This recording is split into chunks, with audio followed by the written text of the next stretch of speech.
내가 반드시 너희의 피, 곧 너희의 생명의 피를 찾으리니 짐승이면 그 짐승에게서 사람이나 사람의 형제면 다른 사람의 피를 흘리면 그 사람의 피도 흘릴 것이니 이는 하나님이 자기 형상대로 사람을 지으셨음이니라. 함께 있습니다. 너희는 생육하고 번성하여 땅에 가득하여 그 중에서 번성하라 하셨더라.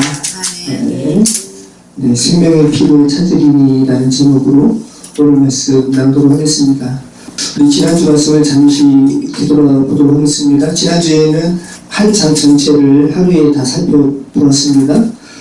창세기 1장의 창조 기사처럼 사람과 각종 생물들이 방주 안에서 그리스도 안에서 물로 말미암아 초토화된 세상으로 나아오는 부분이었습니다. 그 재창조, 새로운 창조에 관한 말씀이었죠. 특별히 지난주 말씀에 우리가 살펴본 말씀은 예배에 대한 것이었습니다. 그렇죠? 노아가 방주에서 나온 후에 하나님께서 명령하신 것이 없었습니다. 노아야 너 예배드려라 라는 말씀이 없었어요. 노아가 방주에서 나온 후에 자발적으로 드린 첫 행동이 예배, 제단 쌓는 것이었음을 창세기 기자가 기록하고 있었습니다. 이 노아의 예배가 이 세상에서 교회로 불리움을 받은 사람들이 드려야 하는 예배인 것이죠. 네, 교회는 건물이 교회가 아니라 여러분이 교회인 것이에요. 지금 이덕재 선생님을 하나님께서 교회로 불러주시는 거예요. 이 에클레시아거든요. 어둠 속에 있던 이들 중에서 하나님께서 끄집어 내음을 당한 사람들, 이것이 바로 교회입니다. 교회로 불리움을 받은 사람들의 이 예배가 어떠한 형태, 어떠한 것이어야 되어야 되는지 이 노아가 드리는 예배에서 우리는 찾을 수 있다 말씀을 드렸습니다.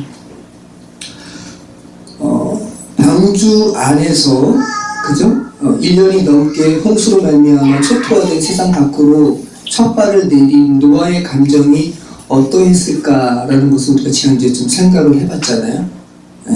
지난주 말씀을 듣지 못하신 분도 지금 생각을 해보세요. 1년 넘게 방주 안에 있다가 바깥 세상은 다 멸절되고 다 초토화됐는데 하나님께서 드디어 방주 밖으로 나오라 말씀을 하시는데 첫 발을 내디뎠을 때 노아의 감정, 노아의 심정이 어떠했을까 한번 생각해 보신다면 노아가 가장 먼저 드리는 행동이 예배였으리 여러분이 이해하실 수 있는 거죠. 첫 번째는 두려움에 대한 감정이었다 말씀드렸습니다. 다른 말로 하면 경외감이죠. 하나님 앞에 피조물들이 마땅히 가져야 하는 감정은, 태도는 경외심이죠.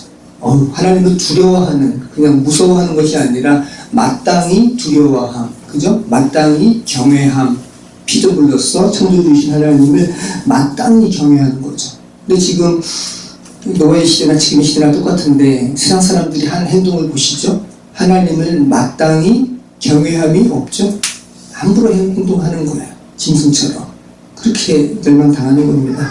근데 노아는 알았습니다. 하나님께 인간됨이 피조물들이 마땅히 가져야 할 감정은 경외감이라는 것을 노아는 너무나 잘 알았을 것입니다. 두 번째 감정은 감사였겠죠. 구원받은 백성들은 하나님께 대해서 감사라는 것이 무엇인지 너무나 잘 아는 사람들이죠. 그죠? 노아가 물로 인해서 다 없어진 세상 사람들을 보면서 세상 밖에 생명체로 존재하는 것은 노아와 자신의 식구들, 또 방주 안에 있었던 암수의 동물들 밖에는 다 죽었음을 느꼈을 때 노아는 감사했을 것입니다. 어떤 감사죠? 노아는 모든 이들이 하나님의 눈에서 은혜를 찾을 생각을 하지 못하고 자신의 죄악에 심취할 때 비록 노아는 하나님의 눈에서 아이가 아버지의 눈에서 은혜를 구하는 것처럼 눈을 들어서 하나님의 은혜를 구하긴 했지만 본질적으로 노아도 물에 의해 심판받아서 멸망당하는 이들과 하등 차이가 없었다라는 이 본질적인 사실에서 노아는 자신이 구원받고 또 새롭게 창조된 세상에 발을 내딛는 이 상황이 너무나 감사했을 거예요. 내가 어떻게 살리심을 받아서 이 새롭게 창조된 세계에 내가 발을 내딛는가. 여러분께서 지금 구원받으신 분이시라면 이 노아의 감정으로 하나님 앞에 당연히 나아가게 되는 거죠. 하나님께 대한 경외감, 또 하나님 감사합니다 라는 인식이 당연히 있는 것이죠. 여러분이 기도하시는 믿지 아니하는 가족들은 당연히 하나님께 대한 이런 감정들이 없죠. 당연히 없는 거죠. 왜 없습니까? 구원받은 사람들이 아닙니다. 구원받은 사람들만 하나님께 대한 이 구원의 감사가 있는 것이죠. 우리 오늘 말씀 살펴보도록 하겠습니다. 9장에 대한 말씀은 크게 봐서 세 부분으로 나누게 되는 것 같아요. 오늘 본문 우리가 나누고요. 또 8절부터 17절까지 말씀은 소위 무지개 언약이라 불리우는 부분입니다. 이것을 다음 주에는 나누지 못하겠네요. 공주에 가니까 그때는 좀 짧게 하는 게 좋겠잖아요. 네. 그리고 세 번째로는 우리가 18절 이하의 노아와 그 아들들에 관한 본문을 나누어서 살펴보도록 하겠습니다. 우리가 오늘 본문을 읽어보았는데요. 핵심이 되는 내용이 무엇이라 생각을 하십니까? 반복이 되는 말들이 많이 있죠. 피와 생명이죠. 네. 그래서 저도 동의하는데 어떤 이들은 오늘 본문이 4절 말씀을 감싸고 1절부터 3절 또 5절부터 7절 말씀이 서로 연결되는 것으로 보시는 분들이 있어요. 일리가 있습니다. 저도 동의하기 때문에 제가 주보에 일부러 4절을 중심으로 서로 짝을 이루는 구절들의 색깔을 같은 색깔로 제가 칠해놨죠. 1절 말씀의 주된 내용은 노아와 아들들에게 하나님께서 생육하고 번성할 것에 대해서 말씀하시죠. 근데 똑같은 색으로 칠해놓은 7절 말씀은 어때요? 역시 생육과 번성에 대한 말씀이죠. 또 2절 말씀은 땅과 공중과 바다의 생물들이 노아와 그 아들들을 무서워할 것이라는 내용입니다. 왜 동물들이 사람을 무서워해요? 흔히 말해서 사람은 만물의 영장이니까. 다른 말로 하면 하나님께서 그렇게 하셨다라는 거죠. 동물들이 사람을 무서워하는 이유는 단 하나밖에 없습니다. 사람이 하나님의 형상으로 지음받은 존재니까. 육신적인 능력으로 얘기하면 동물이 인간보다 더 뛰어나요. 치타보다 빨리 달리는 사람이 없잖아요. 코끼리의 코로 한 대 맞으면 우리는 다 죽습니다. 그죠? 하마를 보시죠. 저는 동물원에 가서 하마 볼 때마다 너무 놀랍더라고요. 너무 크더라고요. 네. 박쥐는 초음파 듣잖아요. 돌고래도 그렇고. 네. 우리가 못 듣는 거 동물들은 듣고 우리가 못 보는 거 동물들은 본단 말이죠. 근데 그 동물들이 인간을 무서워하는 거예요. 하나님께서 그렇게 하신 것입니다. 하나님의 형상으로 지음받았기 때문에. 그런데 이 말씀과 짝을 이루는 말씀이, 그죠? 6절 말씀도 사람이 하나님의 형상으로 지음받은 존재임을 말씀하고 있잖아요. 서로 짝을 이루고 있는 거예요. 또 3절과 5절은 3절, 4절, 5절이 서로 연결된 것처럼 보이는데 원문을 보면 3절에 산동물이라고 나오죠. 여기서 이 산동물은 하야 레메스라는 말이거든요. 그런데 5절에 짐승이면 그 짐승에게서라고 할 때 이 짐승이 하야를 번역한 말이에요. 그래서 원문을 보면 서로 짝을 이루는 것으로 표현하고 있다는 말씀입니다. 제가 드리는 말씀이 무슨 말씀입니까? 4절 말씀을 중심으로 3절과 5절이 그리고 2절과 6절이 그리고 1절과 7절이 서로 수미 쌍관 관계를 이루고 있다는 거예요. 뭡니까? 머리와 꼬리가 짝을 이루어서 어떤 것을 강조하고 있는 그러한 형식의 조문이라는 거예요. 그러면 1절부터 7절 말씀의 중심이 뭐라는 겁니까? 4절 말씀이라는 거예요. 4절. 그러나 그 고기를 생명되는 핏째 먹지 말지니라. 4절 말씀을 더 간단하게 말씀드리면 피가 생명이라는 거죠. 성경이 계속 누누이 강조하는 말이기도 해요. 피가 생명이다. 피는 생명이니 고기, 바사르라는 말이에요. 고기를 핏째 먹지 말라라는 거예요. 참 어려운 말씀이죠. 그죠? 이 고기를 먹긴 먹되 핏째 먹지 말라라는 음식 규례에 관한 말씀일까요?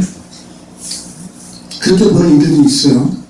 흔히 오늘 본문을 노아의 홍수 후에 인간이 육식을 하게 되었다는 것을 그렇게 알리는 그 문장으로 보시는 분들도 있어요.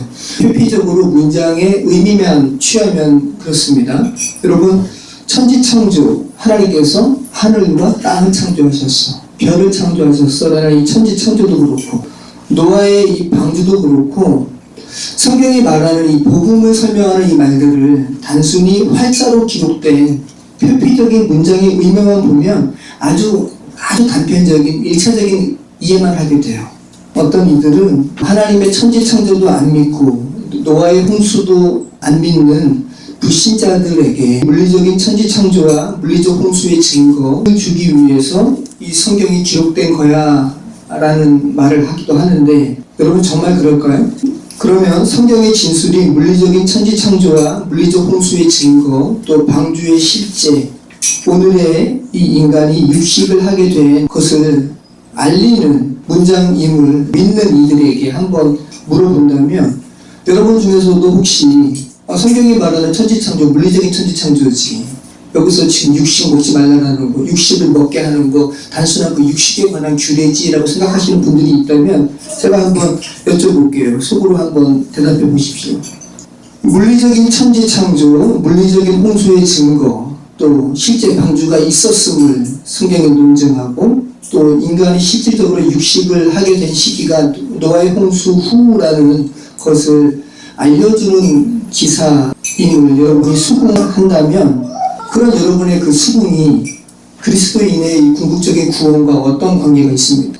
구원이라는 것은 결국은 예수 그리스도를 붙들어야 되는 건데, 제가 지금 열거해드린 하나님께서 해답을 만드셨지, 노아의 홍수의 이 방주 진짜 있었어, 그리고 오늘 이 말씀 인간이 육식을 하게 된 것을 알리는 구절이야, 여러분이 그것을 동의한다면 단순한 그 동의와 여러분의 구원과 무슨 상관이 있어요? 그런 물리적인 그 수긍의 관점에서 여러분께서 예수 그리스도를 발견할 수 있습니까? 성경이 그런 책인가요? 그것도 당연히 포함한 거예요. 이 모든 것들 하나님께서 만드신 거니까. 그런데 그 사실을 수긍하는 것으로 여러분이 구원받지 못한다고요. 그 죽어있는 영혼들에게 구원을 이루는 책이 성경 말씀인데, 거기서 예수 그리스도를 찾으셔야죠. 이게 바로 구속자적인 관점이라 말씀드렸습니다. 여러분께서 하나님을 믿으시기 때문에 성경의 이런 기사들이 물리적인 진술도 수긍되고 믿어지는 것이지, 불신자들이 성경에서 말하는 노아의 방주 진짜 있었어, 불신자들이 그걸 믿게 되고, 불신자들이 정말 성경 말씀대로 하나님께서 천지 창조하셨네, 물리적인 해답을 창조하셨네 라는 그 수긍을 한다고 해서 그들이 예수 그리스도를 향한 믿음을 갖게 되는 것은 아니라는 거예요. 여러분, 루터가 그런 말을 했어요. 성경을 짜면 예수의 피만 흐른다고. 이 성경을 스펀지처럼 꾹 짜면, 루터가 그런 얘기를 한 거예요. 종교개혁자 루터가 예수의 피가 뚝뚝 흐른다고 이야기합니다. 저는 정말 루터의 말이 그냥 위대한 종교개혁자의 말이니까 그냥 그런가 보다 했어요. 그런데 저희가 지금 창세기를 2년째 지금 살피고 있거든요. 8월달이 되면 2년이 넘어요. 그런데 2년째 살펴보면서 정말 그래요. 이 성경은 예수만 증거하고 있어. 어떤 사람들은 구약을 짜면 짐승의 피가 흐르고 신약을 짜면 예수의 피가 흐른다고 하는데, 아닙니다. 신구약은 모두 예수의 피만 흘러요. 그런 책입니다. 여러분, 포도를 짜면 뭐가 나옵니까? 포도즙이 나오죠. 그죠? 네.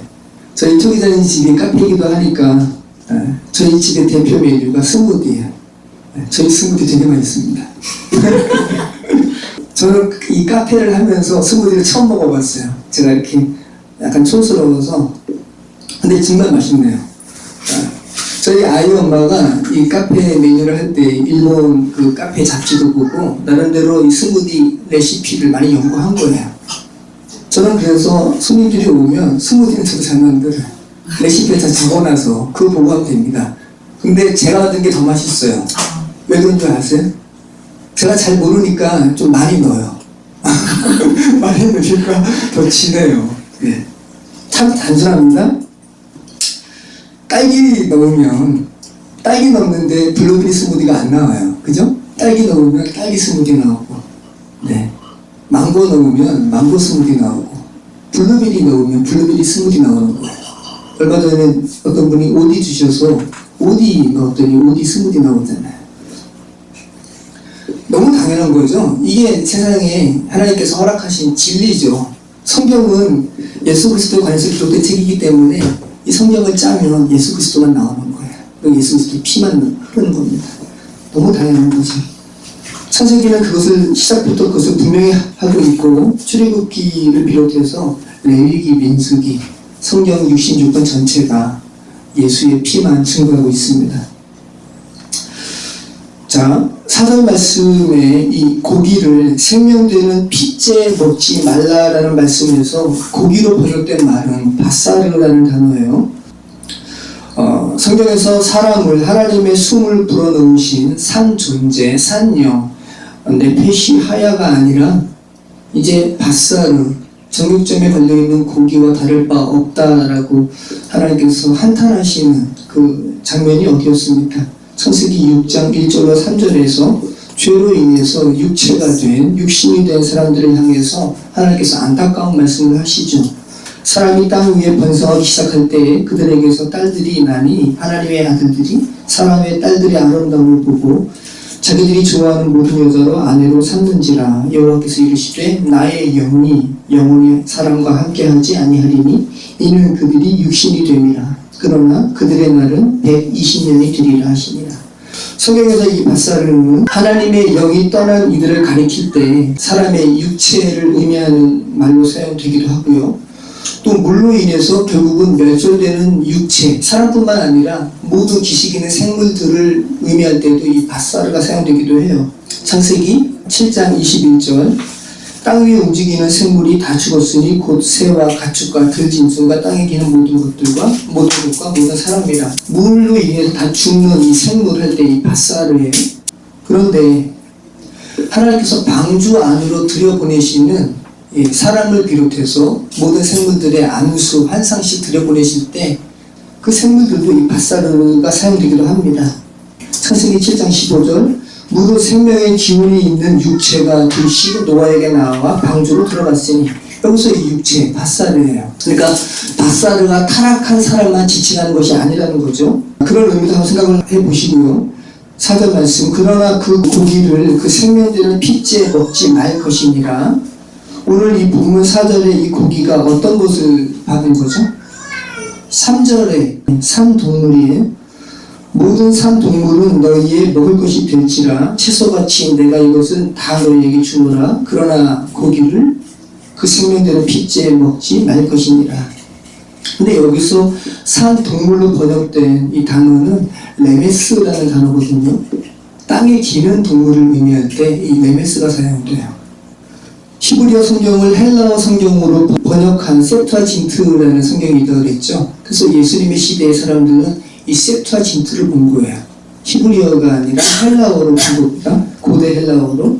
근데 이 헬라어 성경 셉투아진트에서 이 레메스, 이 여기서 산 동물, 땅에 기는 동물을 헤르페톤이라는 말로 번역하고 있어요. 신약에서 단 4번 쓰인 단어입니다. 헤르페톤. 말 그대로 기는 거예요. 사도행전에서 환상 중에 베드로가 보고 기겁했던 동물이 뭐죠? 이 헤르페톤이에요. 기겁한 겁니다. 제가 이렇게 말씀드리니까 감이 오시죠? 네. 창세기 기자는 1장의 창조기사에서부터 오늘 본문의 2절의 노아에 관한 기사까지 창조기사를 계속 반복하면서 땅의 모든 짐승, 하이라는 말이고요. 공중의 모든 새, 우프, 땅에 기는 모든 것, 레메스, 땅에 기는 모든 것, 땅에 기는 것 계속 말씀하셨어요. 그리고 이 땅에 기는 것들을 방주 안으로 들여보내게 하시고 또 방주 밖으로 나오게 하시고 다시 이거 잡아먹으라 말씀하시는 거거든요. 바다의 모든 물고기, 닭을 계속 반복해서 말씀하고 있었습니다. 하나님께서 홍수 후에 노아에게 외관상 육식을 허락하시는 구절에 쓰인 동물이 그냥 일반 동물을 말씀하지 않고 땅에 기는 동물이라고 말씀을 하고 계시다는 거예요. 땅에 기는 것이라는 말씀에서 여러분이 이제 말씀을 같이 살펴보고 있으니까 여러분께서 대본에 드셔야 하는 생각은 뭐냐 하면 레위기 말씀에 부정한 짐승이 떠오르셔야 되는 거죠. 창세기 7장 14절과 15절에서 이 만물의 근원 속으로 방주 안으로 그리스도 안으로 들여보내는 것에 후대에 하나님께서 모세에게 부정한 것으로 명문화한 이 구절에 땅에 기는 것들이 포함되고 있다는 거 우리가 말씀드렸죠. 부정한 것이기 때문에 방주 안으로 그리스도 안으로 들어가지 못해야 정상인 것 같은데 성경은 그 부정한 짐승도 방주 안으로 들여보내게 하셨다는 거죠. 기억하시잖아요. 성경에 기록된 음식의 정결 규례가 단지 사람의 육신적인 건강을 도모한 음식 규례로만 보시면 성경은 굉장히 표피적으로 말씀드렸죠. 그것이 아님을 신약의 사도행전에 베드로가 본 환상을 통해서 성경이 반박하고 있다 말씀드렸습니다. 아신 분이 계시니까 그때 이 말씀 다시 한번 말씀드릴게요. 성령으로 인해서 살리심을 받은 후에 베드로가 환상 중에 어떤 것을 보는 겁니다. 사도행전 10장 11절로 16절 하늘이 열리며 한 그릇이 내려오는 것을 보니 큰 보자기 같고 내 귀를 메어 땅에 들이웠더니 그 안에는 땅에 있는 각종 네발가진 짐승과 창조 기사에서 나온 것들이 다 나와요. 기는 것과 공중에 나는 것들이 있더라. 또 소리가 있으되 베드로야 일어나 잡아먹으라 하거늘. 베드로는 유대인이었기 때문에 이 부정한 것들을 안 먹었잖아요. 그런데 베드로가 이르되 주여 그럴 수 없나이다. 속되고 깨끗하지 아니한 것을 내가 결코 먹지 아니하였나이다 한데 또 두 번째 소리가 있으되 하나님께서 깨끗하게 하신 것을 내가 속되다 하지 말라 하더라. 이런 일이 3번 있은 후 그 그릇이 곧 하늘로 올려져 가니라. 여기에 돼지, 토끼 다 있었단 말이죠. 부정한 짐승들. 그리고 이 말씀이 말하는 바가 뭐라 그랬습니까? 복음이 이방인에게도 흘러가게 하는 것은 너가 막지 말라. 이방인도 하나님의 구원의 백성에 포함된다라는 구절을 설명할 때 이 부정한 짐승을 유대인이 먹는 이 구절이 쓰이고 있었다는 거죠. 이 사도행전에서 기는 것으로 번역된 말이 아까 말씀드린 헬페톤이에요. 네, 오늘 본문의 레메스를 헬라어로 번역할 때 사용되는 그 단어입니다. 헬페톤. 이방인을 의미하는 레메스와 관련해서 정리해 볼 수 있을 것 같죠? 이 땅에 기는 것은 창조 기사에서 항상 하나님의 이 창조 기사에 포함되는 것이라 말씀드렸고요. 방주 안에도 동일하게 들어가고 동일하게 나오고 또 오늘은 노아에게 부정한 거 레메스 잡아먹으라 말씀을 하시는 거죠. 그 전에는 제라를 가진 푸른 채소만 먹게 하셨죠. 단순한 식물만 먹었다는 게 아니라 예수 그리스도의 생명, 씨를 가진 그 채소 말씀을 하는 거죠. 복음을 말씀하는 거죠. 피와 관련된 말씀을 복음으로 연결하지 못하고 문자 의미에만 매이게 되면 여러분 수혈을 거부하는 종교 집단처럼 되는 거예요. 오늘 이 고기를 피째 먹지 말라는 이 구절을 문자 그대로 받아들이죠. 그래서 수혈하는 것은 피를 먹는 것을 생각을 해요. 자기 아들이 피가 부족한데 피를 수혈해야 되는데 수혈 안 하고 그냥 자기 아들 죽게 하는 거죠. 이게 바로 표피적으로 문자적으로만 보게 될 때 이런 오류가 형성이 되는 겁니다. 그러나 그 고기를 그 생명되는 피째 먹지 말지니라. 이 피는 히브리어로 담이라는 말이에요. 참 어렵더라고요. 이 담이라는 말에 멈추다, 중단시키다, 베어내다, 파괴하다, 멸망하다라는 이 담함에서 비롯된 말이 히브리어 피, 담입니다. 피라는 의미를 가지고 있고 유추적으로 포도즙이라는 의미가 있어요. 이 담이라는 말에 왜 그렇습니까? 붉기 때문에. 여러분 사람이 아담이잖아요. 네, 아담이 사람이라는 말 외에도 불구스름하다라는 의미가 있습니다. 그래서 이 아담에서 비롯된 말이 에돔, 야곱의 형 에돔, 에서, 에드모미 다 이 붓다라는 의미가 있는 단어죠. 흙으로 지어진 존재라는 의미도 있겠지만, 그죠? 피를 의미하는 이 담과의 연관성도 우리가 생각해 볼 수 있는 거죠. 하나님의 모양으로 지음받은 존재가 아담이잖아요. 창세기 1장 26절에 하나님의 모양과 형상으로 번역된 이 제렘과 데무트 할 때 이 데무트 하나님의 모양으로 번역되었죠. 이 데무트가 담의 명사형이에요. 그러니까 의미가 있단 말이죠. 다 연결되고 있는 거예요. 성경이 여러분 피에 대해서 무엇을 말씀하시는지 제가 미리 어렵다 말씀드렸습니다. 하지만 중요한 말씀이기 때문에 같이 쫓아오시면 복음에 대해서 더 깊게 여러분이 아실 수가 있어요. 성경에서 피에 대해서 무엇을 말씀하시는지 한번 잠시 살펴보도록 하겠습니다. 피를 의미하는 이 히브리어 담은 구약 성경에서 295번이 쓰이고 있어요. 가장 먼저 이 피, 담이 나온 본문이 어디일까요? 창세기 4장이에요. 창세기 4장 10절로 11절. 이르시되 내가 무엇을 하였느냐? 이 하나님께서 가인에게 물어보는 거거든요. 이르시되 내가 무엇을 하였느냐? 내 아우의 핏소리. 내 아우의 핏소리가 땅에서부터 내게 호소하느니라. 땅이 그 일을 보고 내 손으로부터 내 아우의 피를 받았은즉 내가 땅에서 저주를 받으리니. 표면적으로는 인간의 최초의 살인의 본문에 이 피가 담이 나오고 있지만 이 가인과 아벨의 이야기 원래 의미는 뭐라고 했습니까? 자기의 의를 추구하는 이 농사짓는 자 가인. 농사는 자기 힘으로 짓는 거예요. 자기 의를 추구하는 거예요. 가인이 농사짓는 자죠. 농사짓는 자 가인이 목축하는 자, 하나님의 은혜만 구하는 자인 이 아벨을 죽이죠. 가인이 아벨을 죽이는 죽음의 기사에서 이 복음을 설명하는 기사라 말씀을 드렸습니다. 아벨의 죽음을 통해서 복음을 설명하는 구절이라 말씀을 드렸어요. 그런데 이 히브리서 기자가 아벨의 피와 그리스도의 피의 차이를 기록하고 있는 본문이 있었죠. 히브리서 12장 22절로 24절. 그러나 너희가 이른 곳은 시온산과 살아계신 하나님의 도성인 하늘의 예루살렘과 천만 천사와 하늘에 기록된 장자들의 모임과 교회와 만민의 심판자이신 하나님과 및 온전하게 된 의인의 영들과 새 언약의 중보자이신 예수와 아벨의 피보다 더 나은 것을 말하는 뿌린 피니라 하면서 구원받은 성도들에 대해서 이야기하면서 너희가 이른 곳이 안전한 곳이야. 너희가 이른 곳이 어디냐면 아벨의 피보다 더 나은 것을 뿌린 피가 뿌려진 곳이야. 그리스도의 피가 뿌려진 곳에 구원받은 너희들이 지금 다다랐다라고 말씀하고 있죠. 히브리서 기자가 율법 언약과 새 언약의 차이를 설명하는 본문인 거예요. 그리스도께서 새롭게 여신 그 길로 들어온 성도들에게 말씀을 하신 거죠.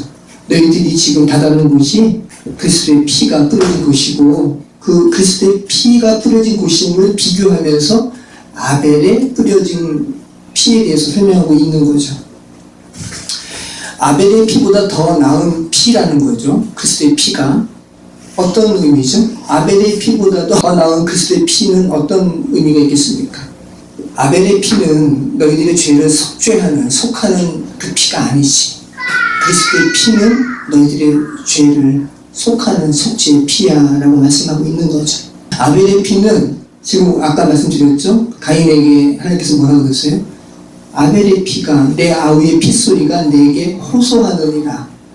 아벨의 피는 자기의 억울한 죽음을 하나님께 호소하는 그 피였는데 예수 그리스도의 피는 우리의 죄를, 저와 여러분의 죄를 속죄하는 피라는 거죠.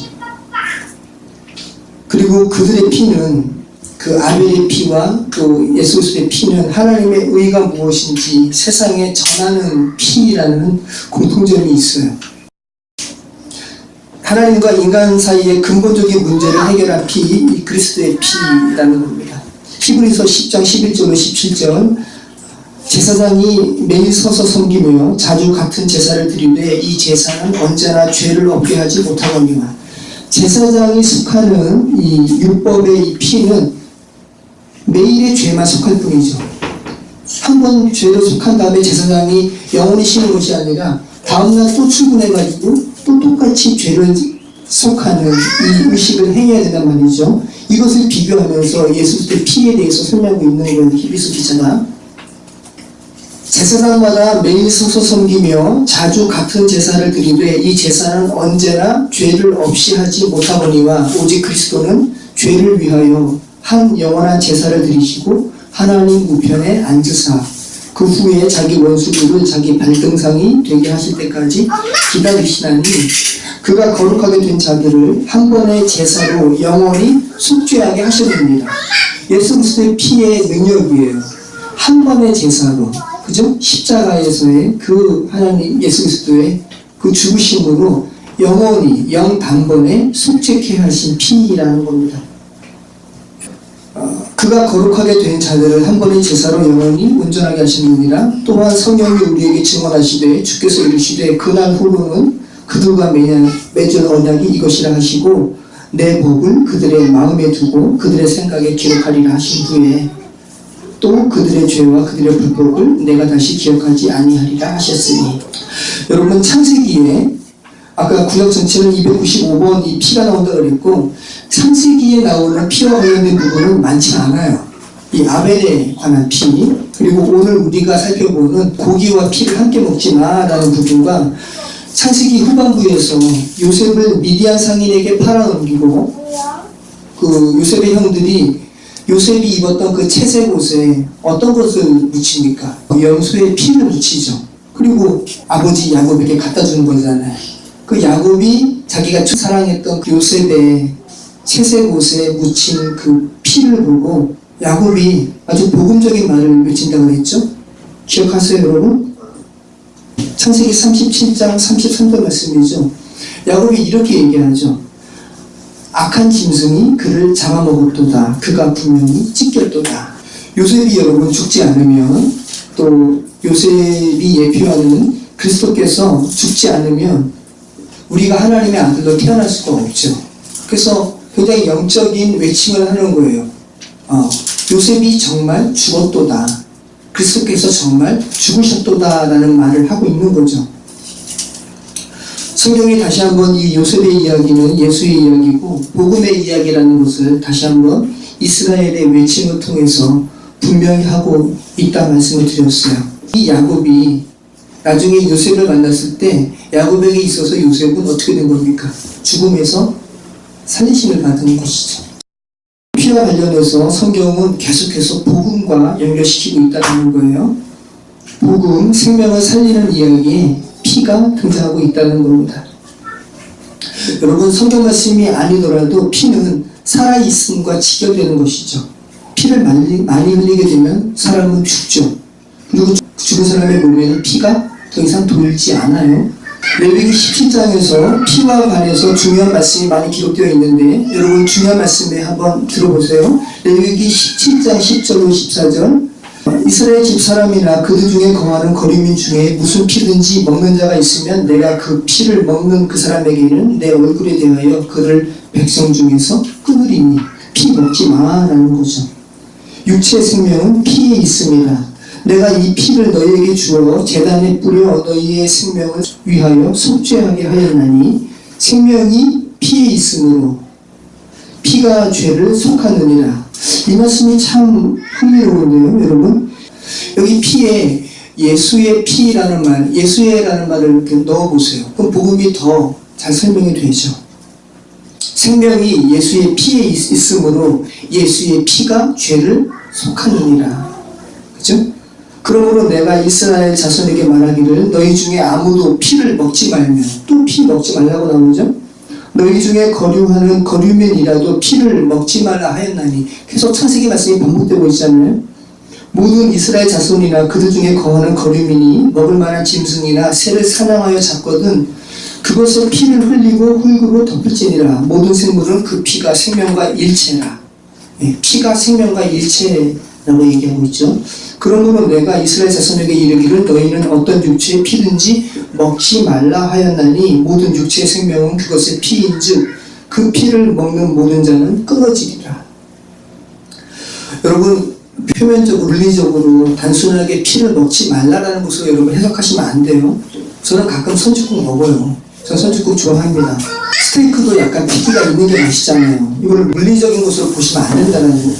그런 말이 아니라는 겁니다. 구약뿐 아니라 신약에서도 피를 먹지 말라는 부분들이 있죠. 이방인들이 주께로 돌아올 때 유대인의 규례가 너무 강했어요. 초기의 기독교인들은 당연히 유대인들이었어요. 예수님의 제자들이 유대인들이었잖아요. 그래서 그들은 유대교회의 이 관습을 다 행했습니다. 행하면서도 그리스도 안으로 들어간 사람들인 거죠. 근데 이방인들이 그리스도의 복음으로 들어오려고 하는데 유대교회의 이 율례가 너무 센 거예요. 너무 강한 거예요. 할례해야 되고 또 이런 음식 규례들 이런 부분들 어려움을 너무 많이 당했습니다. 그래서 초기 기독교회에서 당시에 첫 번째 교회가 예루살렘 교회거든요. 네, 예루살렘 교회의 수장이 누굽니까? 예수 그리스도의 동생인 야고보예요. 네, 야고보는 예수님께서 살아계실 때 자기 형을 메시아로 받아들이지 못했습니다. 근데 어떤 연유였는지 몰라도 예수님께서 부활하시고 승천하신 후에 초대 예루살렘 교회의 지도자가 야고보가 됐어요. 근데 당시에 예루살렘 교회에서 이방인들이 복음으로 들어와야 되는데 이 유대교회의 이 규례가 너무 강하니까 바울과 바나바를 보내서 중재안을 그들에게 허락을 해요. 그러면서 뭐라 그러냐면 유대교회의 규례에 너무 얽매이지 말 것을 말하면서 최소한의 지침을 줘요. 그러니까 초대 기독교인들도 이 유대교의 교리에서 완전히 자유하지는 못했다는 거죠. 그 최소한의 지침에 뭐가 있냐면 피를 먹지 말 것을 또 말하고 있어요.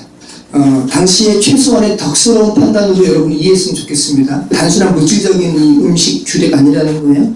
사도행전 15장 28절로 29절 성령과 우리는 이 요긴한 것들 외에는 아무 짐도 너희에게 지우지 아니하는 것이 옳은 줄 알았노니 예루살렘 교회에서 회의를 한 거예요. 그러면서 이방인들이 기독교인이 되는 데 있어서 우리가 짐을 지우면 안 되지. 예수님도 너희 짐을 내가 진다 말씀하시는데 우리가 그들에게 본질이 아닌 유대 규례의 짐을 지우면 되겠어? 라고 하면서 너희에게 짐을 지우지 않을 거야. 근데 최소한의 이것은 좀 해라 라고 말하는 부분에 이 말씀이 있죠. 우상의 제물과 피와 목매어 죽인 것과 음행을 멀리하지니라. 이에 스스로 삼가면 잘되리라 평안함을 원하노라 하였더라. 그래서 이 음행은 당연히 음행은 하면 안 되죠. 그런데 우상의 제물 그리스도 앞에서 우상 아무것도 아니죠. 그래서 바울이 얘기하잖아요. 우상의 제물 먹어도 돼. 뭐 우상이 뭔데 하나님 앞에서 아무것도 아닌데. 그런데 우상의 제물을 먹는 그 순간에 믿지 아니하는 자들의 그 믿음이 시험에 들까봐 너희가 좀 덕스럽게 행한다면 안 먹는 게 좋겠다라고 얘기하죠. 그리스도 안에서 얼마나 자유하고 그리스도의 복음이 얼마나 능력이 있는지 말씀하고 있는 거죠. 여러분 이렇게 성경이 계속해서 어떤 그림자죠. 피를 먹지 말라라는 이 규례가 계속 반복되고 있음에도 성경에 사람들이 이 피와 고기를 함께 먹은 일들이 기록되어 있어요. 사무엘상 14장 31절로 34절 이 사울 왕에 대한 이야기인데 그날의 백성이 믹마스에서부터 이알론에 이르기까지 블레셋 사람들을 쳤으므로 그들이 심히 피곤한지라 백성이 이에 탈취한 물건에 달려가서 이스라엘의 사울 왕의 군대예요. 양과 소와 송아지들을 끌어다가 그것들을 땅에서 잡아 피째 먹었더니 피와 함께 먹었어요. 무리가 사울에게 전하여 이르되 보소서 백성이 고기를 피째 먹어 여호와께 범죄하였나이다. 사울이 이르되 너희가 믿음 없이 행하였도다. 이제 큰 돌을 내게로 굴려오라 하고 또 사울이 이르되 너희는 백성 중에 흩어져 다니며 그들에게 이르기를 사람은 각기 소와 양을 이리로 끌어다가 여기서 잡아먹되 피째로 먹어 여호와께 범죄하지 말라 하라 하매 그 밤에 모든 백성이 각각 자기의 소를 끌어다가 거기서 잡으니라. 이제 피째 먹지 않았다는 거죠. 에스겔서 33장에서 바벨론으로 끌려가지 않고 본토에 남은 이스라엘 사람들의 이 패역함을 언급하면서 피째 고기를 먹은 이스라엘 사람들의 책망하는 말씀이 있어요. 에스겔 33장 25절 그러므로 너는 그들에게 이르기를 주 여호와께서 이같이 말씀하시되 너희가 고기를 피째 먹으며 너희 우상들에게 눈을 들며 피를 흘리니 그 땅이 너희의 기업이 될까 보냐. 너희의 기업이 안 될 것이다 말씀하죠. 성경이 누누이 말씀하시는 바는 고기 먹을 때 피와 함께 먹지 말라라고 말씀하고 있죠. 물리적인 의미로 보지 마시고요. 자, 이제부터 중요한 말씀입니다. 그런데 성경이 여러분 피를 이제는 먹으라 말씀하세요. 단순히 먹는 게 아니라 마시라 말씀하세요. 성경이 피를 이제는 먹고 마시라 말씀을 하십니다. 이게 어떤 의미일까요? 중요한 말씀이니까 여러분 한번 같이 한번 찾아보겠습니다. 누가복음 22장 7절로 20절. 여러분 예수님께서 유월절 양으로 오셨어요. 그죠? 네. 유월절 양을 잡을 무교절 날이 이른지라 예수께서 베드로와 요한을 보내시며 이르시되 가서 우리를 위하여 유월절을 준비하여 우리로 먹게 하라. 여짜오되 어디서 준비하기를 원하시나이까 이르시되 보라 너희가 성내로 들어가면 물 한 동이를 가지고 가는 사람을 만나리니 그가 들어가는 집으로 따라 들어가서 그 집 주인에게 이르되 선생님이 내게 하는 말씀이 내가 내 제자들과 함께 유월절을 먹을 객실이 어디 있느냐 하시더라 하라. 그리하면 그가 자리를 마련한 큰 다락방을 보이리니 거기서 준비하라 하시니. 참 신비한 말씀이죠. 유월절 어린 양, 유월절에 만찬을 준비할 집을, 그 장소를 좀 구해봐라고 하시면서 미리 일어날 일에 대해서 다 말씀하시는 거예요. 자, 13절. 그들이 나가 그 하신 말씀대로, 네, 예수님께서 말씀하신 대로 참 얼마나 뜬금없겠어요. 그죠?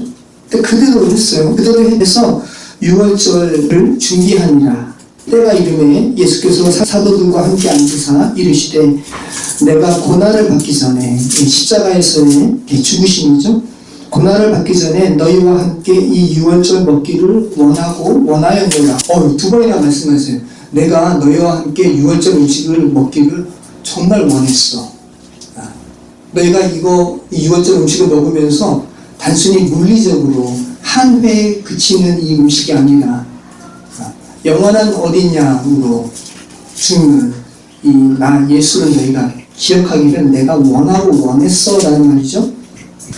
내가 너희에게 이르노니 이 유월절이 하나님의 나라에서 이루기까지 다시 먹지 아니하리라 하시고, 이제는 다시는 먹지 않아도 될 거야.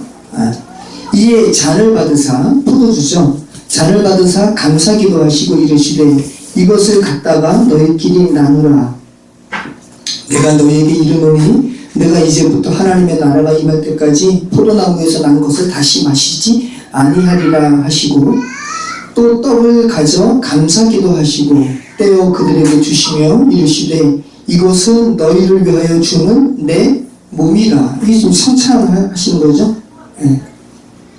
너희가 이를 행하여 나를 기념하라 하시고 저녁 먹은 후에 잔도 그와 같이 하여, 포도주예요. 잔도 그와 같이 하여 이르시되 이 잔은 내 피로 세우는 새 언약이니 곧 너희를 위하여 붓는 것이라. 이 포도주, 이 성찬할 때 이 포도주 단순한 포도주가 아니라 내 피야, 너 이거 마셔라 라고 말씀하시는 거예요. 유월절 어린 양으로 죽임 당하신 예수님께서 금요일에 유월절 만찬을 하시는 장면이에요.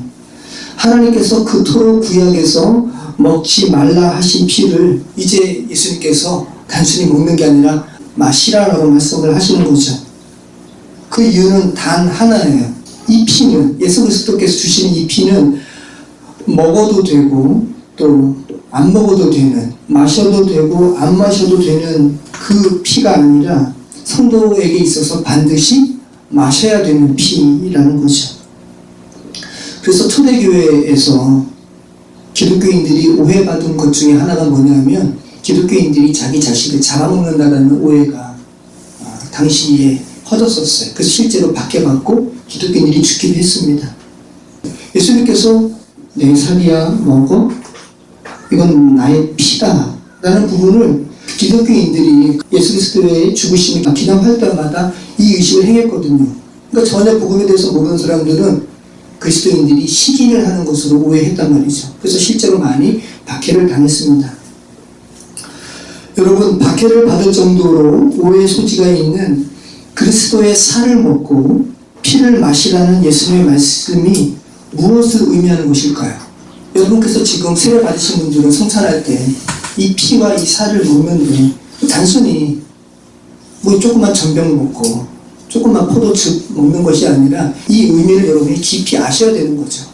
그렇지 않으면 여러분과 물리적으로 그 의식을 행한다 해서 여러분과 예수 그리스도와 무슨 관계입니까? 우리가 무엇을 먹고 무엇을 마신다는 것이 여러분 무엇을 의미하고 있는 거죠? 여러분 모두 식사하시고 오셨잖아요.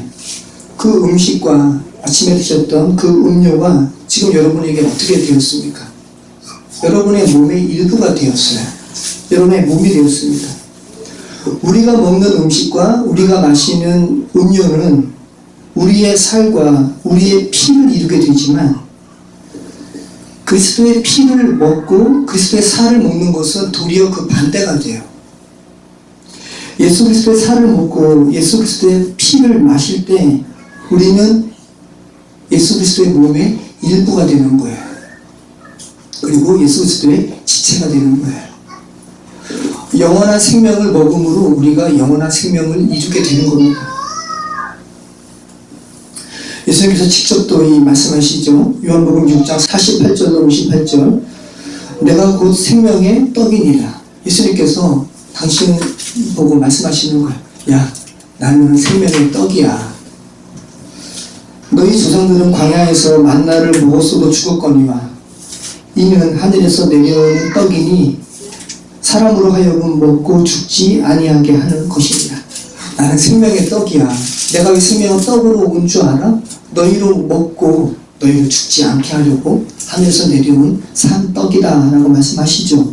나는 하늘에서 내려온 살아있는 떡이니 사람이 이 떡을 먹으면 영생하리라. 내가 줄 떡은 곧 세상의 생명을 위한 내 살이니라 하시니라. 그러므로 유대인들이 서로 다투어 이르되 이해하지 못하는 거예요. 네, 지금 이 복음의 말씀을 듣는 분들 중에서도 이해하지 못하는 분들이 있겠죠. 직접 예수님께 이 말씀 들어줘도 이해하지 못했는데 이 사람이 어찌 능히 자기 살을 우리에게 주어 먹게 하겠느냐.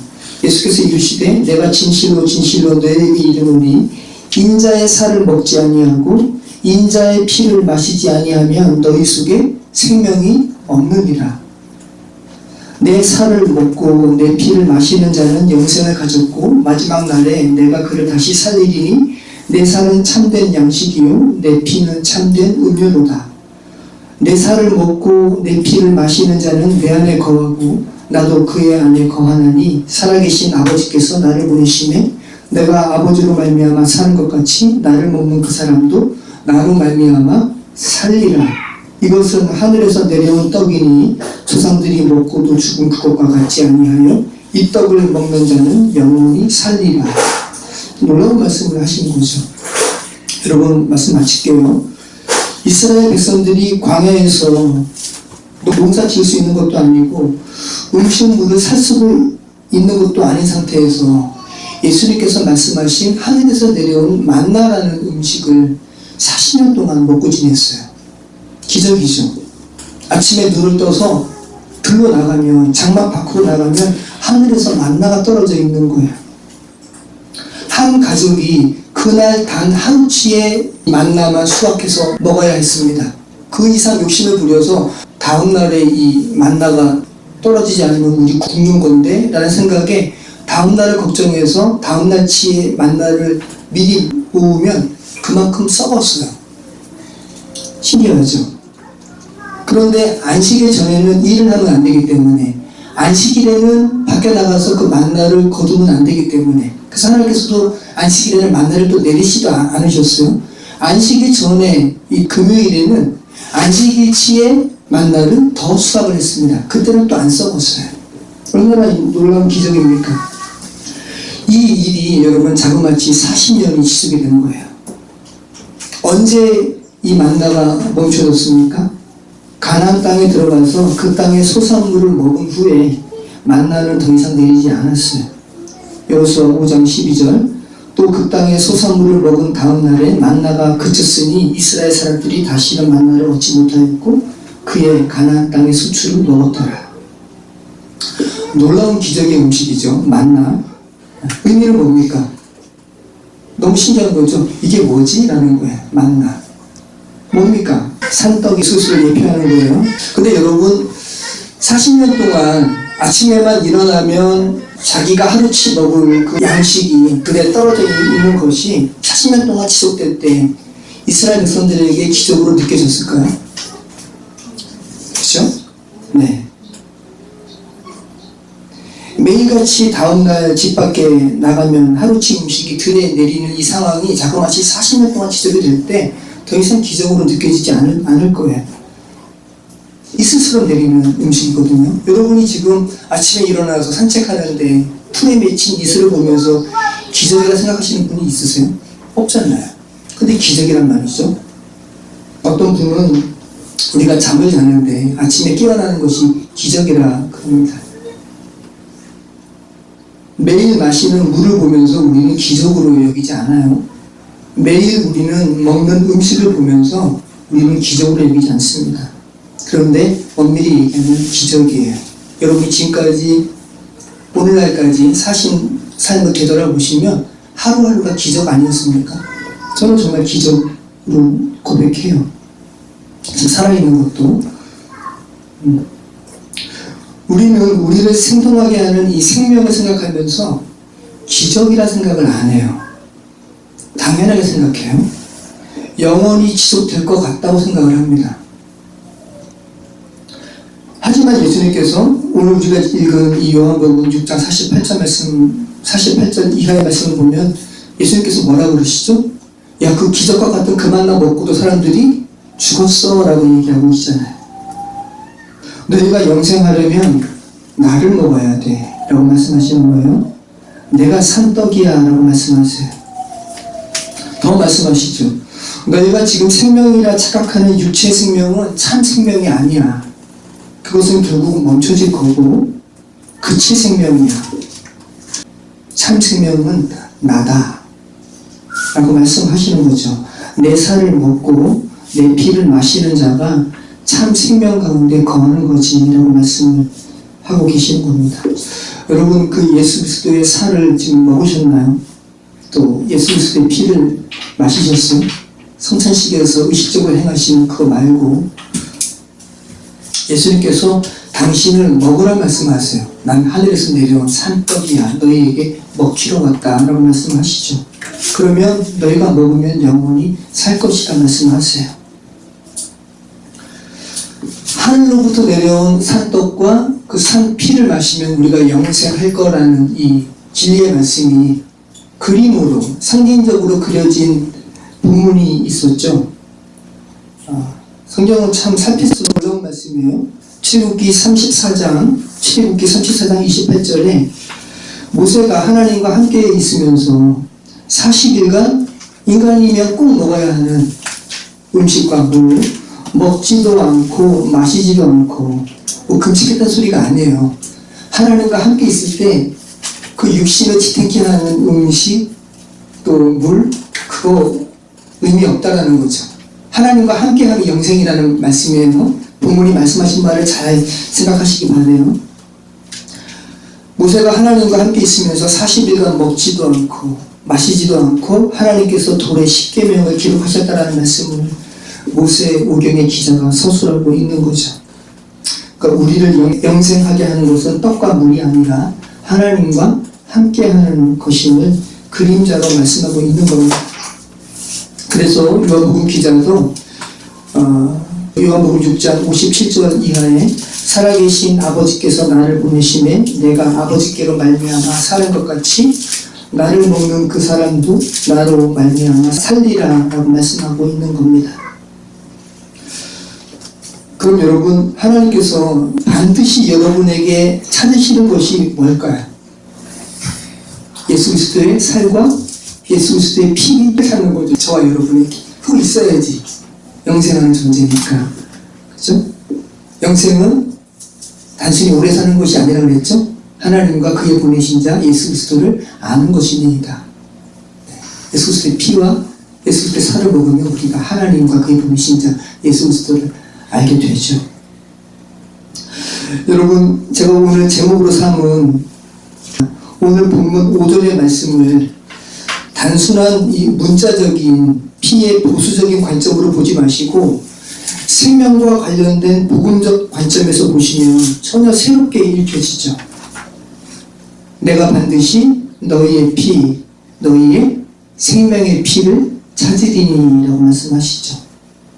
주님께서 저와 여러분에게 반드시 찾으시기 원하시는 이 생명의 피는 예수 그리스도의 피인 것입니다. 또 예수 그리스도의 피는 그 예수 그리스도의 피를 마신 자, 먹은 자만 그 안에 있죠. 모쪼록 예수 그리스도의 살과 피를 먹고 마시는 저와 여러분의 삶이 되시기를 축원합니다. 하나님, 우리 각자의 삶이, 우리 각자의 영혼이 예수 그리스도의 피를 마시고 예수 그리스도의 살을 먹음으로 말미암아 하나님의 몸이 되길 소망합니다. 우리가 그 하나님의 몸이 될 때 또 우리가 우리와 함께 지내는 그 가족이 또 하나님의 몸이 되는 그런 귀한 기회가 생길 줄 믿습니다. 성령 하나님, 우리가 기도하는 많은 이웃들이 있고 친지들이 있습니다. 그들에게 긍휼을 베풀어 주셔서 아버지 하나님, 이 세상의 이 만나가 영원한 생명을 주는 것이 아님을 알게 하여 주시옵소서. 그리스도의 생명만이, 그리스도의 살과 피만이 영원한 생명을 주는 것임을 고백하게 하여 주시옵소서. 인도하여 주시옵소서. 이제는 우리를 사랑하시는 아버지 하나님의 그 크신 사랑하심과 우리를 위해서 살과 피를 십자가에서 내어주신 예수 그리스도의 은혜와 주의 말씀을 듣고 또 주의 말씀을 읽을 때 깨닫게 하시고 진리로 인도하시는 성령의 가방 안동 역사하시니 이 자리에 모인 성도들 머리 위에 지금부터 영원까지 함께 계시기를 간절히 축원하옵나이다. 아멘.